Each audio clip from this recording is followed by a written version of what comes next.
আসসালামু আলাইকুম।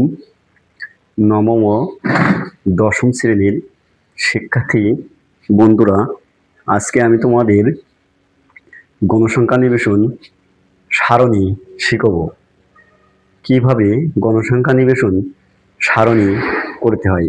এটা পরীক্ষায় অবশ্যই আসবে, পরীক্ষায় আসার সম্ভাবনা আছে।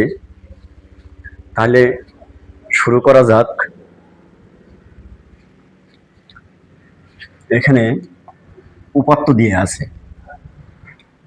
দিয়ে আছে, এখান থেকে গণসংখ্যা নিবেশন সারণী তৈরি করতে হবে। এখন গণসংখ্যা নিবেশন সারণীর তিনটি ধাপ। প্রথম ধাপ হচ্ছে পরিসর, দ্বিতীয় ধাপ হচ্ছে শ্রেণী সংখ্যা, তৃতীয় ধাপ হচ্ছে গণসংখ্যা নিবেশন সারণী।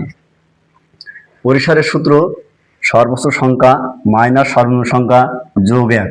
এখানে সর্বোচ্চ সংখ্যা 99 মাইনাস সর্বনিম্ন সংখ্যা 50 যোগ 1। 99 থেকে 50 বাদ দিতে থাকে 49। 49-এর সাথে 1 যোগ করলে হয় 50। অতএব শ্রেণী সংখ্যা। শ্রেণী সংখ্যার সূত্র হচ্ছে পরিসর বাই শ্রেণী ব্যবধান। পরিসর দেয়া আছে 50 আর শ্রেণী ব্যবধান ইচ্ছা মতো ধরতে হবে।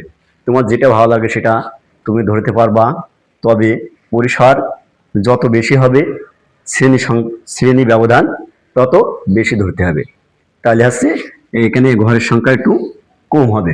আর যদি পরীক্ষায় উল্লেখ করে দেওয়া থাকে, প্রশ্নে উল্লেখ করা থাকে যে শ্রেণী ব্যবধান 5 অথবা 10 ধরো, তখন যেটা উল্লেখ করা থাকবে সেটাই ধরতে হবে। এখন আমরা গণসংখ্যা নিবেশন সারণীর ছকটা করে ফেলবো। এখানে সর্বনিম্ন সংখ্যা ছিল শ্রেণী ব্যাপ্তি করব, সর্বনিম্ন সংখ্যা ছিল 50। সর্বনিম্ন সংখ্যা 50, এর সাথে আমরা 10 যোগ করব, তাহলে সমান কত হয় 60। এখন আমরা এই যে 50 থেকে এই 60 না পাতায় 1 কম পাতাবো 59।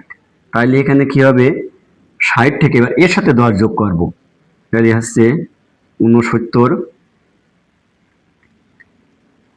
70 থেকে 79